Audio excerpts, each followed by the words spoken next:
Good morning students. आज की online class में आप सभी विद्यार्थियों का स्वागत है। आज अपन नया टॉपिक स्टार्ट करते हैं जिसका नाम है मृदा प्रदूषण। पोल्यूशन की हम बात कर रहे थे, जल और वायु प्रदूषण के बारे में अपन ने पढ़ लिया था और आज अपन जो नए प्रदूषण की बात कर रहे हैं, आज का जो अपना टॉपिक होगा वो है मृदा प्रदूषण।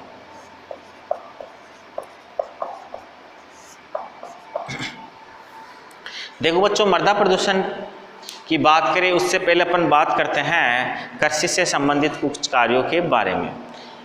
देखो बच्चों, आज से 50 वर्ष पहले कृषि के बारे में यदि हम बात करें तो सिंचाई के साधन इतने अधिक नहीं हुआ करते थे जितने वर्तमान में हैं। सिंचाई के साधनों के ना होने के कारण जो कृषि है वो साल भर में केवल एक बार की जाती थी, जब बरसात का मौसम हुआ करता था। अर्थात बरसात के मौसम के अंदर ही कृषि हुआ करती थी और साल भर में केवल एक ही फसल तैयार हुआ करती थी, क्योंकि बरसात के समय ही कृषि फसलें तैयार होती थी, क्योंकि सिंचाई के लिए साधन नहीं हुआ करता था, सिंचाई के लिए जल नहीं होता था। ऐसी स्थिति के अंदर जो खेत है उसमें साल भर एक ही फसल उपयोग में लेने से पोषक तत्वों की कमी नहीं होती थी और 2 या 3 साल के दौरान जैविक खाद के रूप में जो गोबर होता है या अपशिष्ट जो जानवरों का होता है उसको जैविक खाद के रूप में खेती के अंदर 2 या 3 साल के अंतराल के बाद डाला जाता था। उस समय प्रदूषण की स्थिति नहीं थी, लेकिन जैसे जैसे जनसंख्या बढ़ी, जैसे जैसे खपत बढ़ती गई, ज़्यादा उत्पादन की आवश्यकता महसूस होने लगी, खाद्य पदार्थों की ज़्यादा मात्रा आवश्यक होना महसूस होने लगा, तो बच्चों साल में 2 या 3 फसलें ली जाना प्रारंभ हो गई। सिंचाई के साधनों का भी विकास हुआ और साल भर के अंदर 2 या 3 फसलें काम में ली जाने लगी। अब 2 या 3 फसलें एक साल में लेने से जो पोषक तत्व होते हैं मृदा के वो धीरे धीरे कम होने लग गए। ऐसी स्थिति के अंदर रासायनिक खादों का उपयोग प्रारंभ हो गया, जो पोषक तत्वों की पूर्ति मृदा के अंदर करने लग गए। साथ ही में फसलों को रोगाणुओं से बचाने के लिए पेस्टिसाइड और कीटनाशकों का भी जो उपयोग है वो धीरे धीरे बढ़ना प्रारंभ हो गया। अब ऐसी स्थिति में जब पेस्टिसाइड्स की मात्रा ज़्यादा उपयोग में आने लग गई और साथ ही में जो रासायनिक उर्वरक हैं उसका मान ज़्यादा उपलब्ध होने लग गया, तो इस कारण से बच्चों सामान्यतः जो कृषि क्षेत्र हैं उसकी जैसे जैसे क्षेत्र में विस्तार हुआ वैसे वैसे मृदा प्रदूषण होना प्रारंभ हो गया, क्योंकि ज़्यादा मात्रा में पोषक तत्वों की पूर्ति के लिए जो रासायनिक उर्वरक हम कृषि में काम में लेते हैं वो मृदा की एक तरह से जो उसका संगठन होता है उसको परिवर्तित कर देते हैं। अन्य कई कारण भी थे, केवल यही कारण नहीं था जिसके कारण कृषि के ही कारण मृदा प्रदूषण हुआ है, अन्य कारण भी थे, लेकिन मैंने केवल आपको एक उदाहरण दिया है कि 50 साल के दौरान कृषि के द्वारा किस प्रकार से मृदा प्रदूषण हुआ है। हम बात करें मृदा प्रदूषण की तो सीधे शब्दों में हम ये कह सकते हैं कि बाह्य एवं आंतरिक कारक, ऐसे बाह्य व आंतरिक कारक जो मृदा के भौतिक एवं रासायनिक गुणों के अंदर परिवर्तन ला देते हैं, और वो परिवर्तन कैसा होता है? अवांछनीय परिवर्तन होता है। ऐसा परिवर्तन ला देते हैं जिससे मनुष्य, जीव जंतु एवं पेड़ पौधों को हानि पहुंचती है, तो ये मृदा प्रदूषण कहलाता है। अर्थात कोई से भी कारक हो सकते हैं, बाह्य कारक हो चाहे आंतरिक कारक हों, जिनके कारण मृदा के जैविक, रासायनिक और भौतिक गुणों में अवांछनीय परिवर्तन आ जाता है। और ये जो अवांछनीय परिवर्तन होता है जिसके कारण जीव जंतु, पशु पक्षी, पेड़ पौधे और मनुष्य को हानि पहुंचती है, तो ये मृदा प्रदूषण कहलाता है। तो अपन इसकी परिभाषा को एक बार नोट कर लेते हैं कि बाह्य या आंतरिक कारक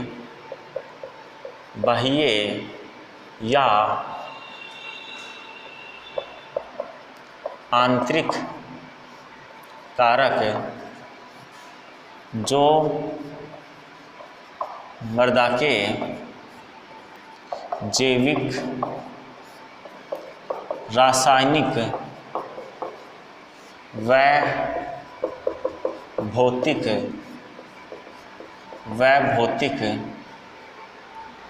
गुणों में, बाह्य या आंतरिक कारक जो मृदा के जैविक, रासायनिक व भौतिक गुणों में अवांछनीय परिवर्तन ला देते हैं, अवांछनीय परिवर्तन ला देते हैं, जिससे वनस्पति, जीव जंतुओं एवं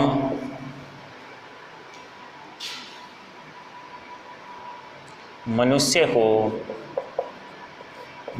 को हानि पहुंचती है। मृदा प्रदूषण कहलाता है, मृदा प्रदूषण कहलाता है। देखो बच्चों, अवांछनीय परिवर्तन जो होते हैं मृदा के अंदर, जिसके कारण जो मृदा होती है उसमें चाहे उसके रासायनिक गुण हो, चाहे उसके भौतिक गुण हो, चाहे उसके जैविक गुण हो, उनमें ऐसा परिवर्तन आ जाता है जिसके कारण मनुष्य, जीव जंतु, पशु पक्षी, पेड़ पौधे सबको नुकसान पहुंचता है। तो अपन इसे मृदा प्रदूषण कह सकते हैं। अब हम बात करते हैं कि मृदा प्रदूषण के कारण क्या क्या होते हैं, किस कारण से मृदा प्रदूषण होता है। तो अपनी हेडिंग आगे की है, वो है मृदा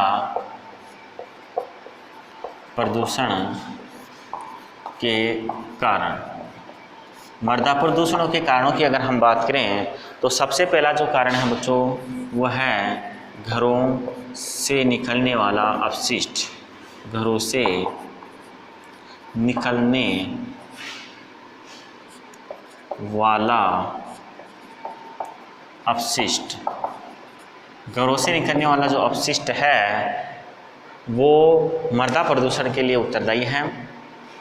अब बच्चों, घरों से मृदा प्रदूषण के लिए कौन कौन से अपशिष्ट निकलते हैं, तो साधारण से हम बात करें तो घरों में साफ सफाई के दौरान विभिन्न प्रकार का जो कूड़ा करकट निकलता है, कागज़ के टुकड़े निकलते हैं, धूल के कण होते हैं, और प्लास्टिक के, धातुओं के, कोयले, राख, लकड़ी आदि के जो टुकड़े होते हैं, विभिन्न जो सजावट के सामान होते हैं, और फर्नीचरों के जो टुकड़े होते हैं, बर्तनों की धुलाई के दौरान जो अपशिष्ट जल निकलता है, ये कुछ घरों से निकलने वाले अपशिष्ट पदार्थ होते हैं। इन पदार्थों के द्वारा मृदा के अंदर वायु प्रदूषण होता है, मृदा के अंदर मृदा प्रदूषण हो जाता है, मृदा प्रदूषित हो जाती है इसके कारण, और जल और वायु प्रदूषण भी इन्हीं कारणों से हो सकता है।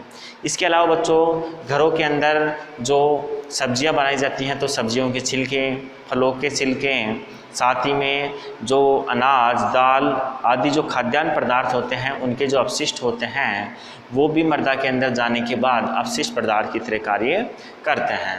तो बच्चों, घरों के अंदर जो निकलने वाला अपशिष्ट पदार्थ है, चाहे वो किसी भी क्षेत्र से है, किसी भी प्रकार का हो, खाद्यान्न से निकलने वाला खाद्य अपशिष्ट हो चाहे अखाद्य अपशिष्ट हो, दोनों ही स्थितियों में जो अपशिष्ट पदार्थ घरों से निकलते हैं, कूड़ा करकट जो निकलता है, वो डायरेक्ट मृदा में जाकर अपघटन की प्रक्रिया के द्वारा या फिर अपघटन नहीं होने के कारण दोनों ही तरीके से मृदा को प्रदूषित कर देता है।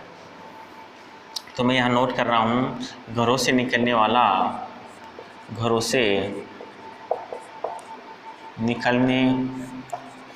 वाले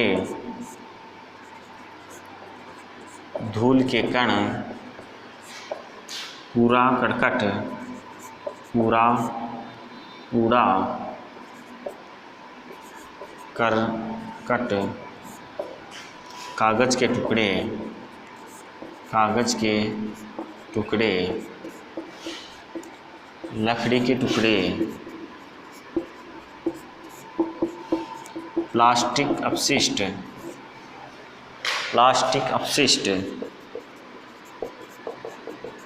धातुओं के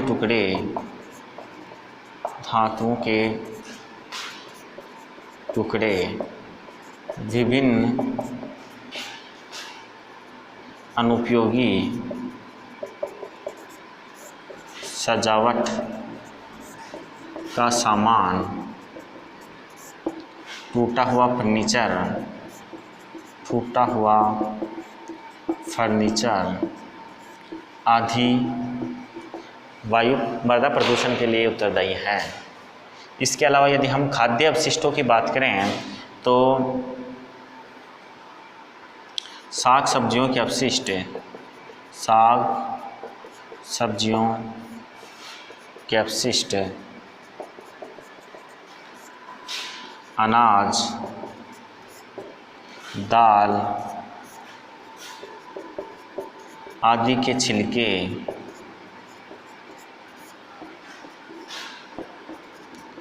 फलों के छिलके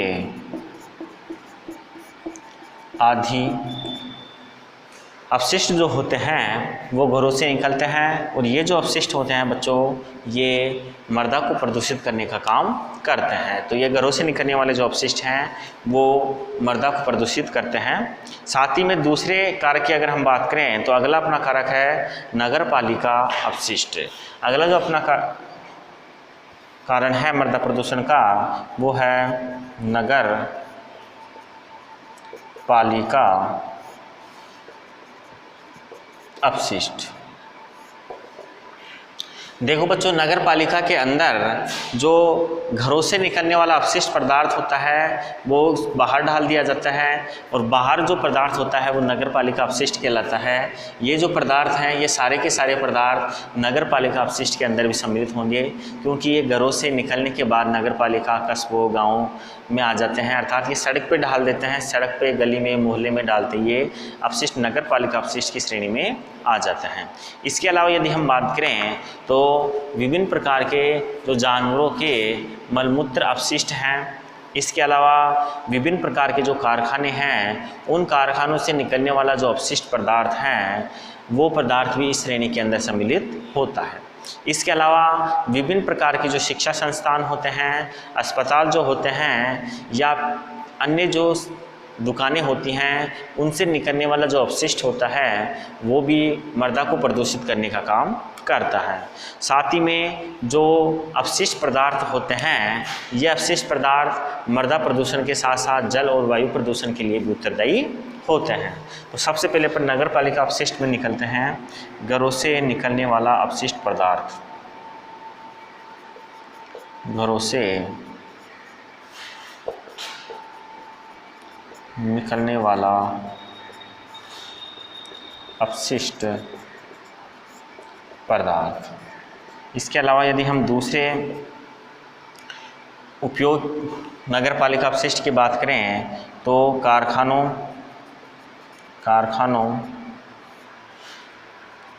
उद्योग धंधों, सड़क निर्माण,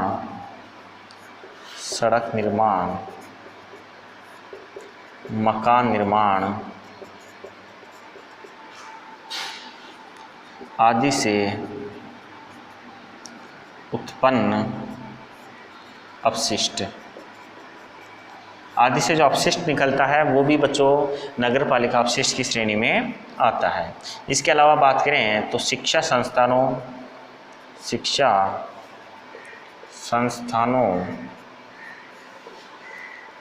अस्पतालों, दुकानों आदि से निकला अपशिष्ट।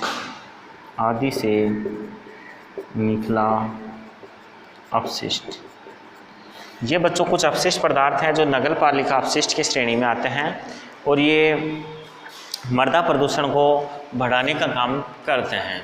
इन्हें स्क्रीनशॉट लेकर नोट कीजिए, फिर अपन आगे देखते हैं और कौन से कारण हैं जिनके द्वारा मृदा प्रदूषण होता है।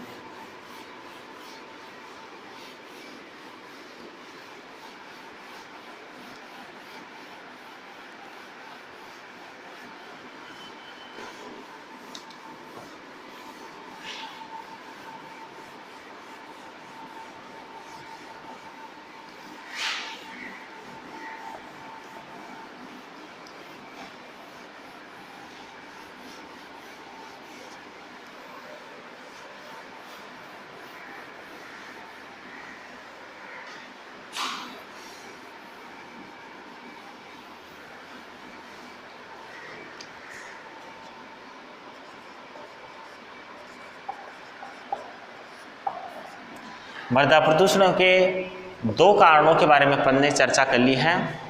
तीसरा जो कारण है बच्चों वो है औद्योगिक अपशिष्ट।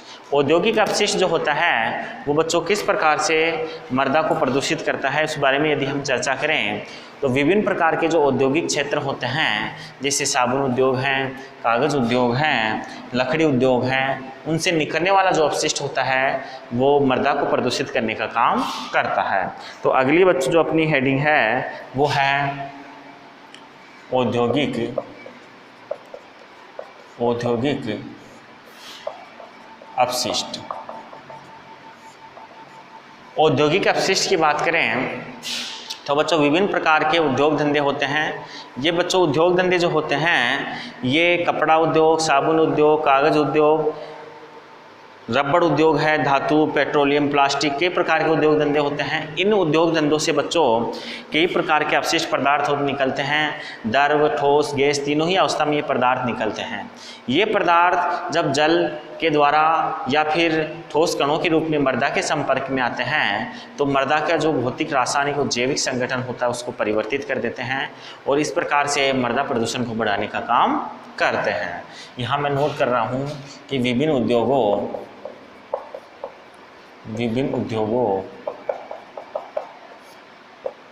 जैसे कागज, कपड़ा, लकड़ी, प्लास्टिक, रबर आदि से द्रव, ठोस व गैसीय अपशिष्ट उत्पन्न होते हैं। जो गैसीय अपशिष्ट उत्पन्न होते हैं जो मृदा के संपर्क में आने पर उसे प्रदूषित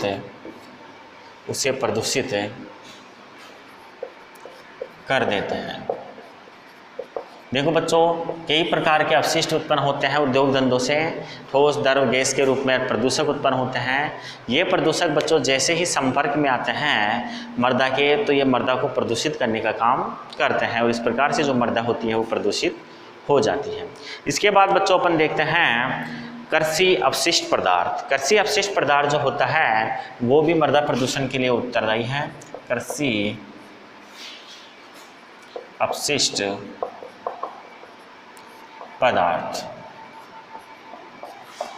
देखो बच्चों कृषि अपशिष्ट पदार्थ क्या होते हैं? खेती से जो उत्पन्न होने वाला अपशिष्ट पदार्थ है, अर्थात कृषि कार्य के उपरांत जो अपशिष्ट पदार्थ बचता है वो सारे अपशिष्ट पदार्थ वह मृदा को प्रदूषित करने का काम करते हैं। ये पेड़ पौधों के तने हो सकते हैं, पत्तियां हो सकती हैं, फूल, फल जो भी हैं जो कृषि के लिए उपयोगी हैं, काम में आगे, उसके बाद जो अपशिष्ट बचता है ये सामान्यतः मृदा अपशिष्ट होता है।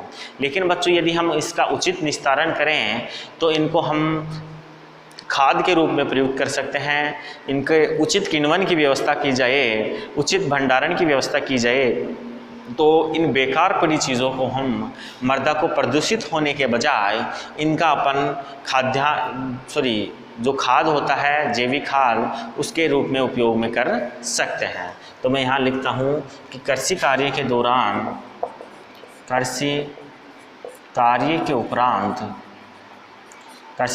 उपरांत बचा अपशिष्ट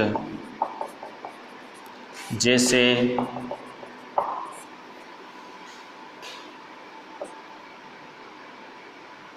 फसलों की पत्तियां, डंठल,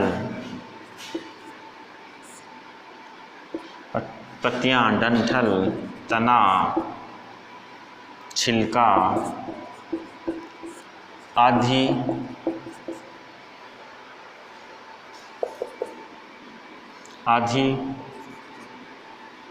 मृदा प्रदूषण को बढ़ाते हैं। लेकिन यदि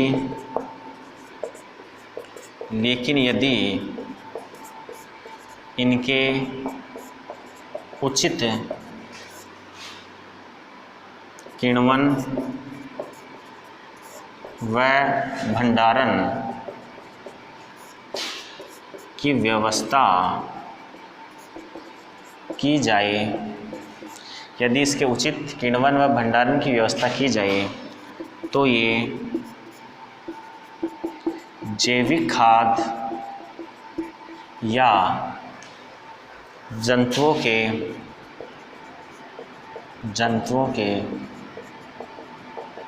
चारे के रूप में प्रयुक्त हो सकते हैं। देखो बच्चों, पेड़ पौधों की जो तने की पत्तियां, छिलके, डंठल ये होते हैं, यदि उन्हें उचित भंडारण किया जाए, उचित जगह पर उसको संरक्षित किया जाए, उचित जगह पर यदि उसको रखा जाता है तो बच्चों जो जानवर होते हैं उन जानवरों के लिए चारे की व्यवस्था इन्हीं के द्वारा की जा सकती है।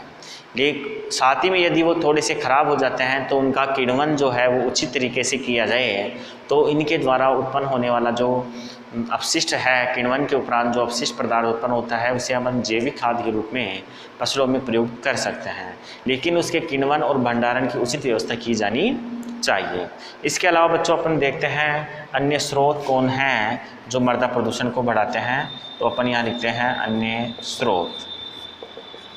अन्य स्रोतों की अगर हम यहाँ बात करें तो बच्चों आप देख सकते हैं फसलों के अंदर जो विभिन्न प्रकार की बीमारियाँ उत्पन्न होती हैं, विभिन्न प्रकार की जो खरपतवार होती हैं, उनको बचाने के लिए अपन जो पेस्टिसाइड्स कीटनाशक उपयोग में लेते हैं, ये कीटनाशक और पेस्टिसाइड्स जो होते हैं ये भी मृदा प्रदूषण को बढ़ाने का काम करते हैं। तो अन्य स्रोतों में पहला है कीटनाशक एवं पेस्टिसाइड्स। कीटनाशक व कीटनाशक जिसको ही पेस्टिसाइड बोलते हैं अपन, पेस्टिसाइड व फर्टिलाइज़र रासायनिक उर्वरक, ये क्या करते हैं बच्चों, ये आपके अन्य स्रोत हैं जो मृदा प्रदूषण को बढ़ाने का काम करते हैं। इसके अलावा यदि हम बात करें तो फसलों पर छिड़के जाने वाला कई प्रकार के जो रसायन हैं जो वृद्धि के लिए छिड़के जाते हैं, ऑक्सीन है, जिब्रेलिन है, साइटोकाइनिन है, वृद्धि हार्मोन्स के रूप में जो पदार्थ प्रयोग किए जाते हैं ये भी मृदा प्रदूषण को बढ़ाने का काम करते हैं। तो अपन यहाँ लिख सकते हैं कि विभिन्न वृद्धि हार्मोन्स, विभिन्न पादप वृद्धि हार्मोन्स, ये पादप वृद्धि हार्मोन्स जो होते हैं ये भी मृदा प्रदूषण को बढ़ाने का काम करते हैं। इसके अलावा हम बात करें तो बच्चों जब मृदा अपरदन होता है तो इस दौरान मृदा एक क्षेत्र से दूसरे क्षेत्र में चली जाती हैं, तो इस दौरान भी बच्चों मृदा प्रदूषण होता है। अर्थात जो मृदा अपरदन होता है उसके द्वारा भी क्या हो जाता है, मृदा प्रदूषण होता है। मृदा अपरदन मृदा अपरदन के द्वारा भी मृदा प्रदूषण होता है। इसी के साथ बच्चों यदि हम बात करें तो विभिन्न प्रकार के जो विस्फोटक गतिविधियां होती हैं, विभिन्न प्रकार के जो परीक्षण होते हैं, नाभिकीय परीक्षण होते हैं, परमाणु परीक्षण जो होते हैं, उनके द्वारा भी मृदा प्रदूषण होता है। तो मैं यहाँ लिख रहा हूँ विभिन्न परमाणु व नाभिकीय परीक्षणों से। इसी के साथ आगे अपन लिख सकते हैं कि जो खनन कार्य होता है उस खनन कार्य के दौरान भी मृदा प्रदूषित होती हैं। खनन से जो अपशिष्ट उत्पन्न होता है वो अपशिष्ट पदार्थ भी मृदा को प्रदूषित करने का काम करता है। तो मृदा खनन कार्यों के द्वारा, खनन कार्यों के द्वारा। इसी के साथ यदि हम बात करें तो आपके जो उद्योगों की स्थापना होती हैं या औद्योगिकरण जो हो रहा है, जिसके अंदर नए शहर बस रहे हैं, सड़कों का निर्माण होता है, बांधों का निर्माण हो रहा है, पुल बन रहे हैं, तो इस दौरान भी बच्चों मृदा प्रदूषण होती है। क्योंकि जो कृषि योग्य भूमि होती हैं उसको कंक्रीट के जंगल में बदल दिया जाता है और इस प्रकार से ये मृदा प्रदूषण के लिए उत्तरदायी है। तो अपन यहाँ लिख सकते हैं औद्योगिकी विकास, औद्योगिकी विकास, औद्योगिकी विकास जो हो रहा है ये भी बच्चों क्या है, ये भी मृदा प्रदूषण के लिए उत्तरदायी है। इसके अलावा बच्चों कृषि कार्य के दौरान जो जल प्रयुक्त किया जाता है, यदि ये अम्लीय क्षारीय प्रकृति का जल है तो ये जल मृदा को प्रदूषित करता है और मृदा इससे प्रदूषित हो जाती है। तो मैं यहाँ लिखता हूँ जल व अम्लीय व क्षारीय जल से सिंचाई, अम्लीय व क्षारीय जल से जो सिंचाई होती है उसके द्वारा भी बच्चों क्या किया जाता है, मृदा प्रदूषण को बढ़ावा मिलता है। ये कुछ कारक हैं जो वायु प्रदूषण मृदा प्रदूषण के लिए उत्तरदायी हैं। इसके अलावा एक और है अम्ल वर्षा। अम्ल वर्षा जो होती है बच्चों ये भी मृदा प्रदूषण के लिए उत्तरदायी है। तो अन्य स्रोतों के अंदर अपन ने बात की है कि अन्य क्या क्या स्रोत हैं जिससे वायु मृदा प्रदूषण होता है। इसका स्क्रीनशॉट लेके आप नोट कीजिए। इससे आगे अपन नेक्स्ट क्लास में लेंगे। आज की क्लास अपनी यहीं तक रहेगी। थैंक यू, धन्यवाद।